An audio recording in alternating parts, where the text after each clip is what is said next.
That was it.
If 1 in 5 working age people are inactive, what does that say about the UK's productivity problem?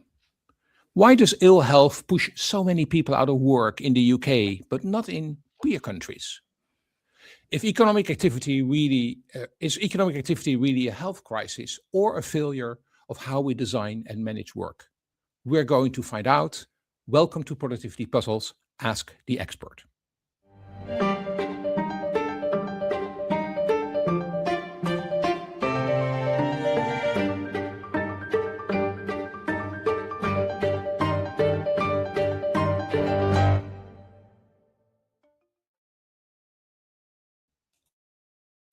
Hello, good morning. We're going to wait just 30 seconds before we start because there's a fire alarm coming through here at the University of Manchester. Hold on. And after the fire alarm is gone, we will come back to you. Just 1 second, please. Thank you.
Hello and welcome to Productivity Puzzles. My name is Bart van Ark and I'm a professor of productivity studies at the University of Manchester, and I'm the director of the Productivity Institute, a UK-wide research body focused on all things productivity in the UK and beyond.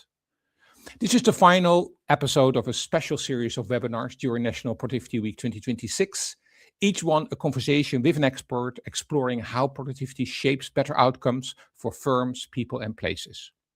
The format is simple: 15 minutes of discussion with my guest, followed by 15 minutes of your questions. If you're watching live, then drop your questions wherever you normally do. And for everything else happening during National Productivity Week, please visit productivityweek.co.uk or our home at productivity.ac.uk. Today, we are focusing on the challenge of rising economic activity, and we will do that with Sir Charlie Mayfield, chair of the government-commissioned Keep Britain Working Review. Economic activity has become a major constraint on the UK economy. The review finds that more than 20% of the working age population is economically inactive, and that the UK performs materially worse than comparable countries, largely because many more people exit the labour market due to ill health. This is not only an employment issue, it's also a significant drag on productivity. Sir Charlie, former chair of the John Lewis Partnership, is one of the UK's most respected business leaders, and he brings a rare combination of frontline business experience and system-level insight into how work, well-being, and economic performance interact. The Keep Britain Working Review places strong emphasis on the role employers can play in helping people remain in work and boost workforce participation and productivity. Charlie, welcome to the show. Good morning, Bart. Nice to be here. Great to see you. Now, Charlie, your report, which has got quite a bit of attention, and rightly so, makes a striking observation about the sheer economic cost of economic inactivity. You estimate that economic activity now represents a loss of about £212 billion per year. That's roughly 7% of GDP, which is a huge figure. So how should we think about this cost in relation to productivity? We, of course, understand the cost to the workforce itself, but to productivity, what does this imply for how policymakers and employers should approach the productivity challenge? Sure. So, first of all, it is a very large number. But when you bear in mind, as you said in your introduction, that 1 in 5 of working age adults is not working for reasons of ill health, you can quite quickly see how this number builds up. And it's comprised of both the cost to employers of absence, but also the costs that then are incurred by other people. Because when somebody is sick, often it takes somebody else out of the workforce as well as that person. And what we estimate is that if we were able to match some comparable countries, you could have somewhere between 1 and 2 million more people working in the country today if we just got sort of closer to the levels that other countries are seeing. From a productivity perspective, I think that obviously has a number of opportunities. I mean, for a start, that would be a huge increase in the productive capacity of the country. It would mean that public spending went down because fewer of those people were driving costs up. And of course, it would probably increase consumption. So all of those things would add up to a productivity gain. And that's even before you sort of start factoring any kind of improvement in utilization. Now, of course, as an economist, you would obviously point out, I suspect, that just increasing the workforce wouldn't necessarily increase productivity measured nationally, but it would increase it it would affect it in a number of the ways that I've just described.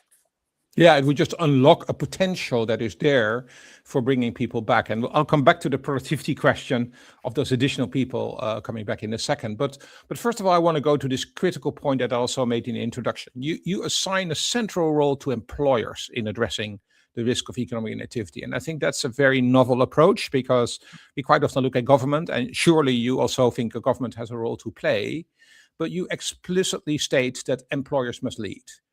The review estimates that go ahead, please.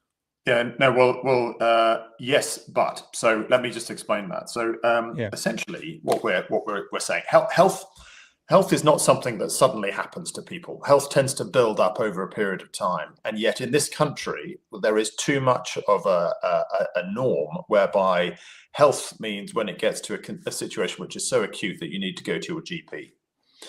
Or you need to go and see a practitioner of some kind. But when you think about it, actually the point at which you go to see your GP is somewhere between probably 1 month, 3 months, 6 months, maybe a year later than would ideally be the case. So what we're really saying is we have to get deadly serious about prevention. And I'm not talking just about sort of eating better or taking more exercise, or those are good things. We have to get serious about prevention in the context of picking up emerging health issues as early as possible and then acting on them. And when you think about that, you're basically talking about the time before somebody goes to see their GP. Not exclusively, but predominantly. That is the time when people are in work, they're busy, they're active.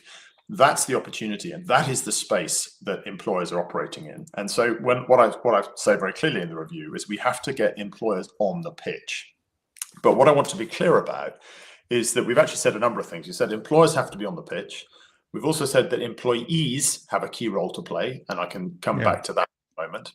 Providers have a key role to play as well, and so does the government. The government has got to assure the outcomes that we're talking about, and I think we see a particular role for government in terms of creating the right incentives that drive the right behaviours. So it's really a combination of all of those. Everybody's got to do a bit more, and if we do, what is currently a very serious problem is actually also a very fixable problem, and something that could actually act as a major boost to the economy and to the prosperity of thousands of people.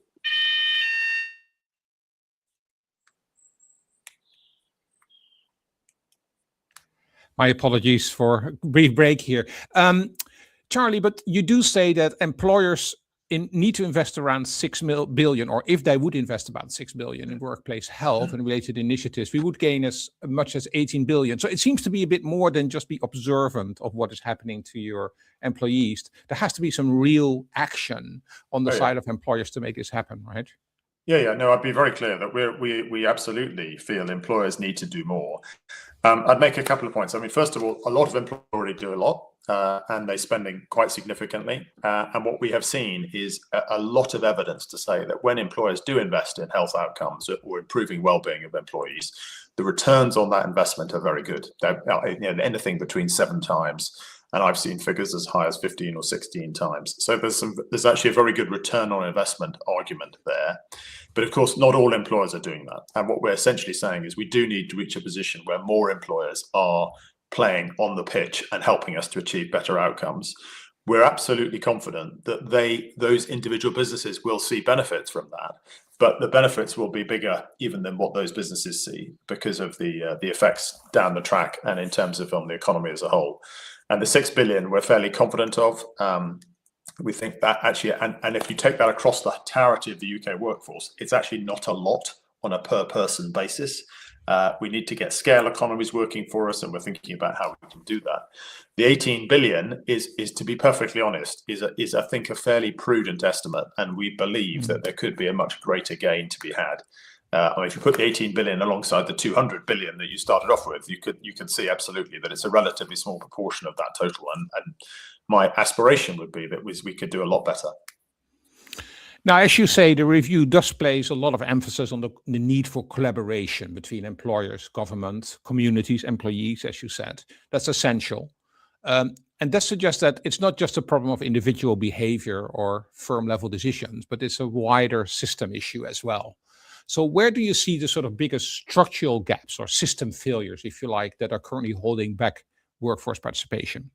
So you've got you have a number of issues. I think I mean, let me just give you an example of sort of some of the things that we think need to become a norm in the UK. At the moment, when somebody is signed off sick and they're absent from work, it is very common for employees to have no contact with their employer. I have met so many people who say, I was off sick for 3 months or 6 months. I had no contact with my employer. Now, that's not, by the way, because I think employers don't care. There are other factors at play. They're often fearful of contacting employees.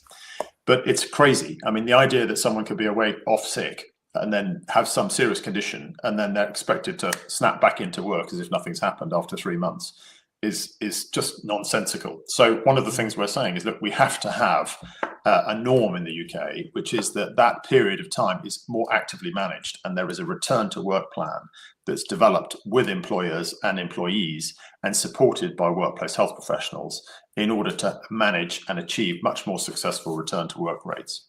And this points to one of the system level changes that needs to be made, because we've done a lot of work with a wide group of stakeholders, including GPs.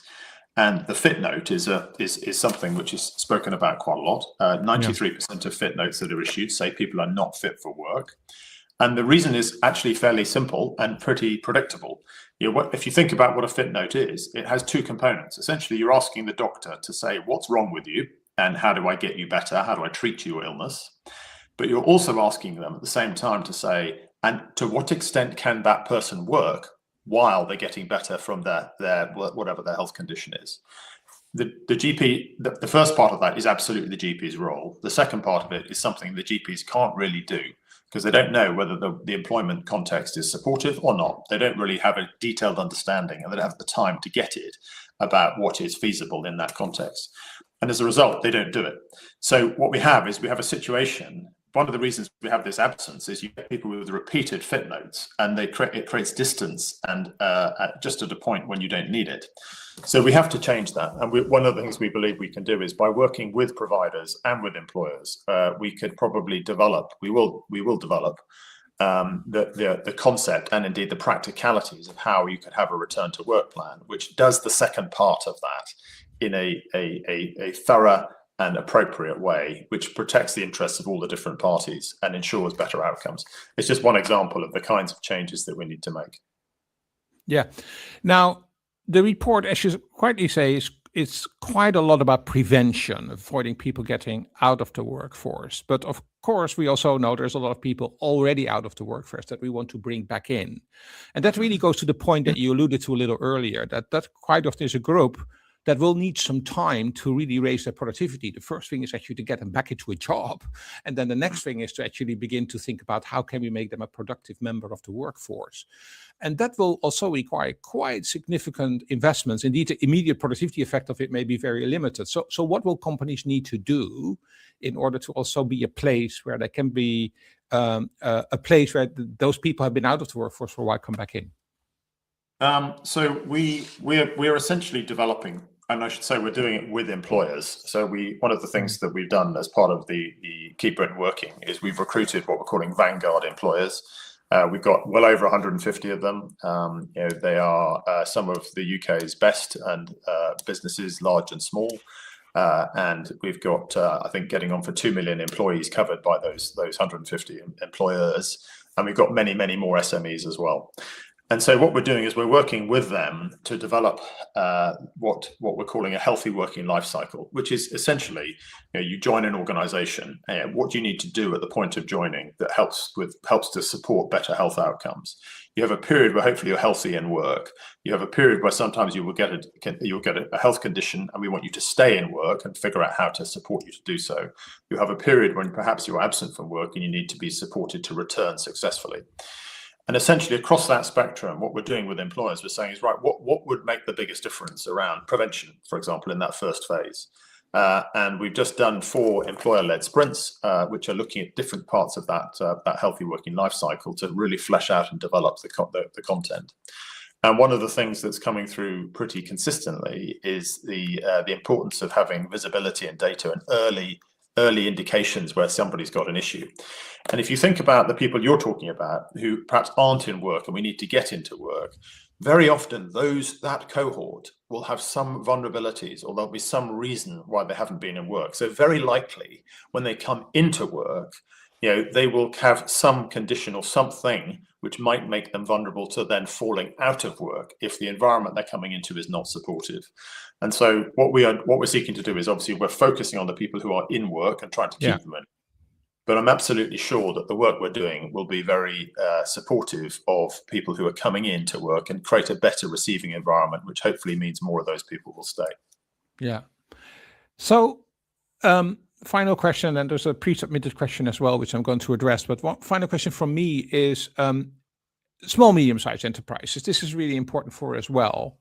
Some of this sounds a bit complicated for small, medium-sized enterprises, but I think you're quite determined to actually make clear that even small enterprises can really do this. Yeah, I think, it's very common that people sort of talk about small and mid-sized enterprises as sort of slightly weak or less resourced or sort of somehow less able. And while of course there will be some cases which that might be the case compared to a very large multinational. But actually, my experience is that many of the SMEs that we talk to are for a start, they're led by incredibly impressive, dynamic people. They also have huge advantages that the big companies struggle to replicate, particularly around the sense of community they can build within their workplace and the sense of connection that they have between, within across their entire workforce. And those aspects are actually incredibly important to better health outcomes. Because if you want people, for example, to feel safe and able to say there's a problem, and for someone to then be able to do something about it, having big structures and hierarchies and policies and procedures and worrying about protocols and all the rest of it can really get in the way of that.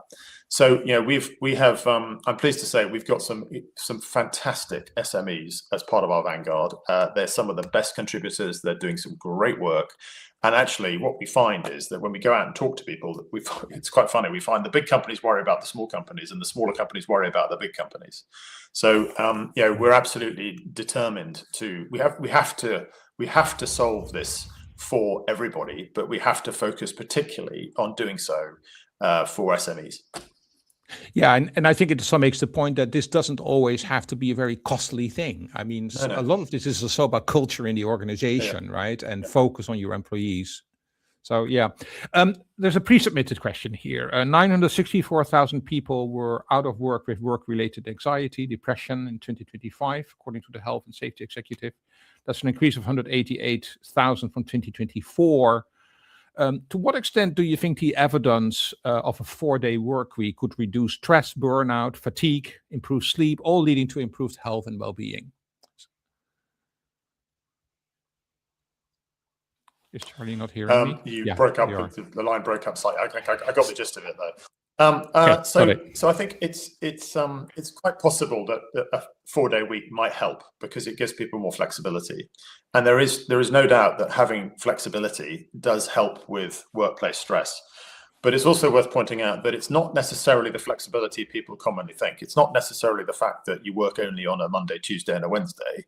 Actually, what can be much more important is having the flexibility on an occasional Wednesday or a Monday afternoon or a Tuesday morning to be able to say to your workplace, look, I need a bit of extra time off, or I need to be late in today because I've got something to do with my family or whatever it is. So the flexibility is you need to be flexible about flexibility and not too formulaic. And I think, I think the 4-day working week is an interesting concept, probably is a good thing in some cases, but I would be hesitant to suggest that is a sort of a panacea that solves all these issues. Yeah, there's a question here coming back to your issue of prevention and early prevention, right? So being aware, you point that you made earlier, before you go to the GP, the employee needs to be there. But how early is early enough for employers to intervene before health turns into long-term economic inactivity? There's also this question about, yes, I mean, everybody has their days off, and sometimes even a week that isn't the best week that you've had.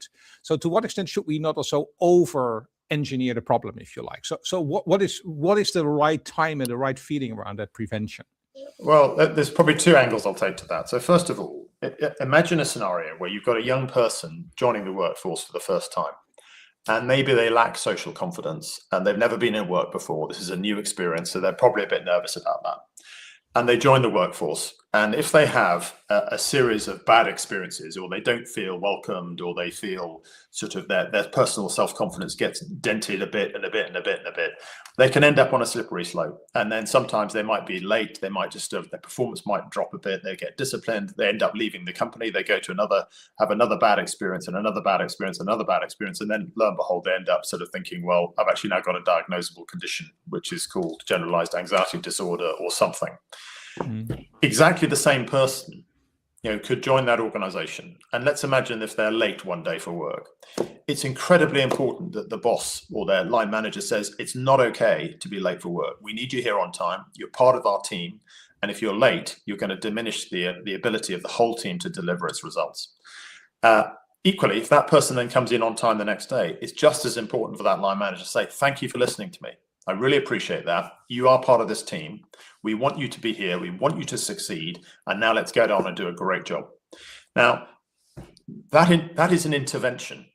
That is sort of good management and good active management of people who might otherwise end up falling into long-term sickness. And what's interesting is the trajectory, I've described this trajectory and I've described this trajectory, up and down. I mean, just put numbers on it.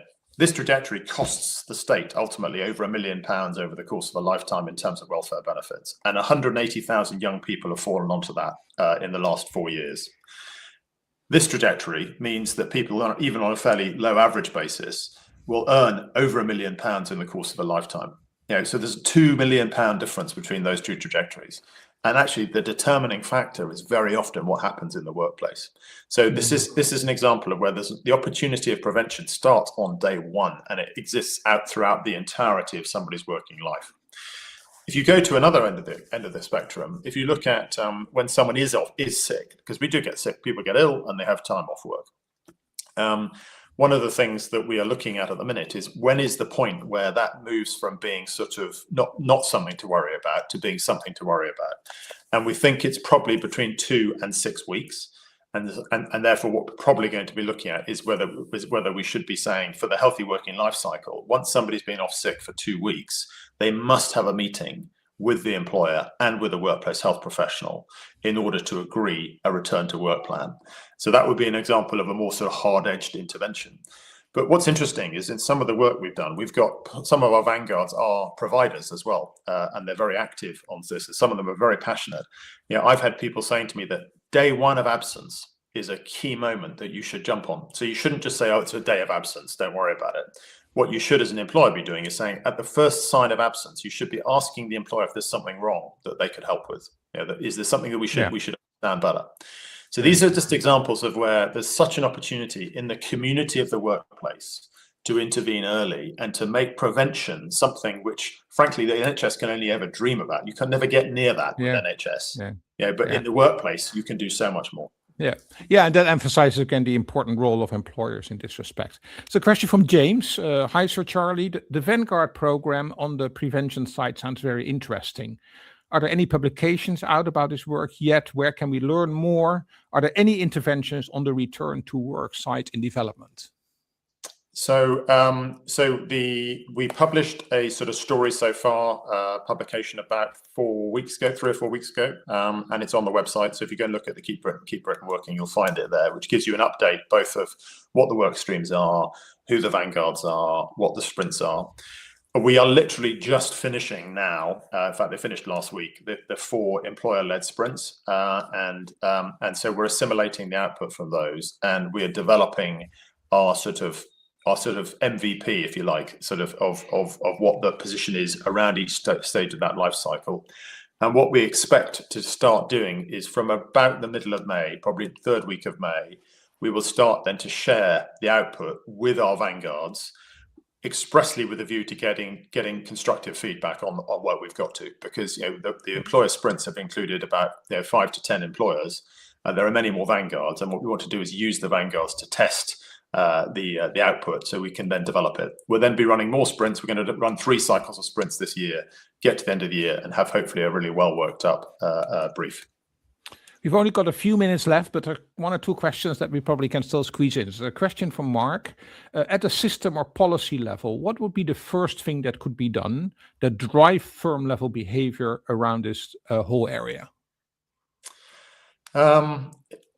At a system level, you sort of have to change a number of the systems. I mean, the simplest answer is to say that if as an employer, you don't need me to tell you to get on the pitch. If you start paying attention to this issue of well-being, health and well-being, you can make a big difference. And so just making a decision that this is important and getting there is key.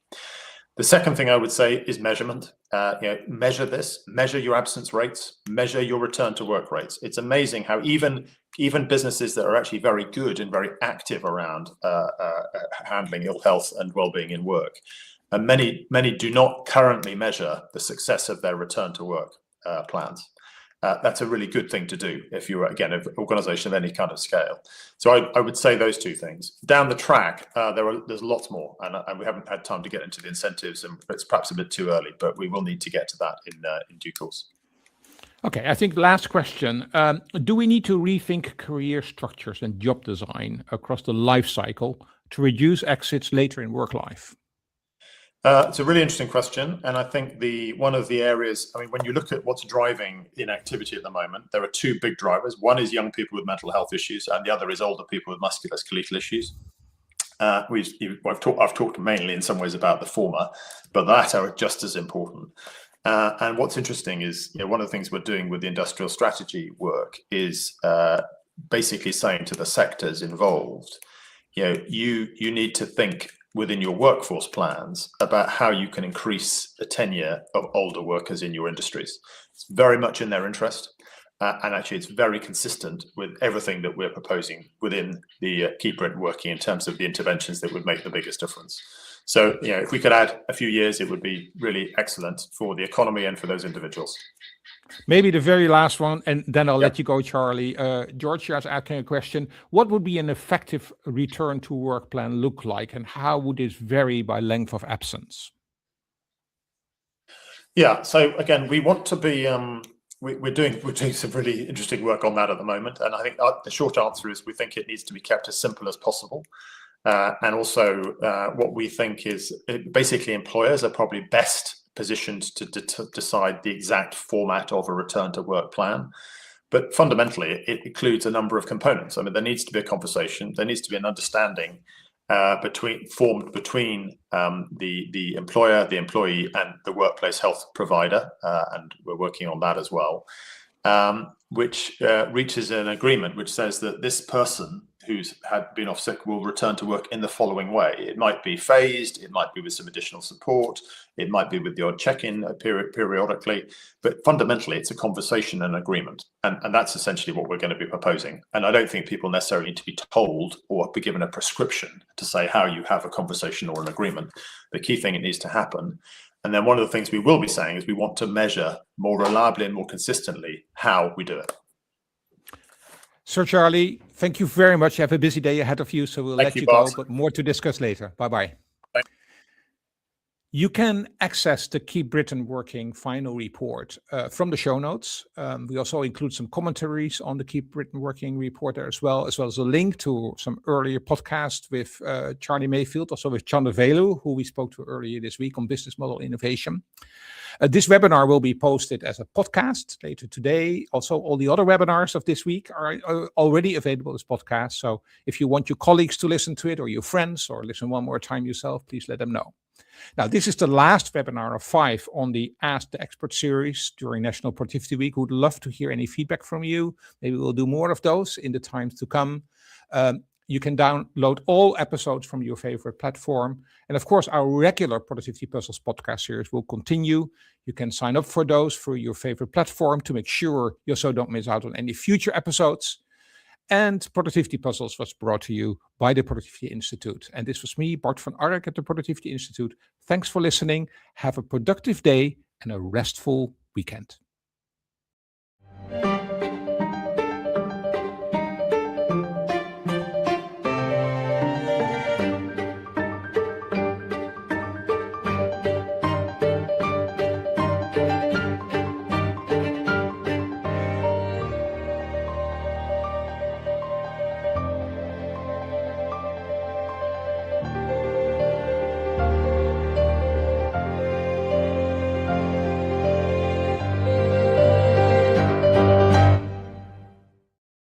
The Productivity Institute is a nationwide organization that deals with all aspects related to productivity issues. So this is the slowdown in productivity growth across the UK.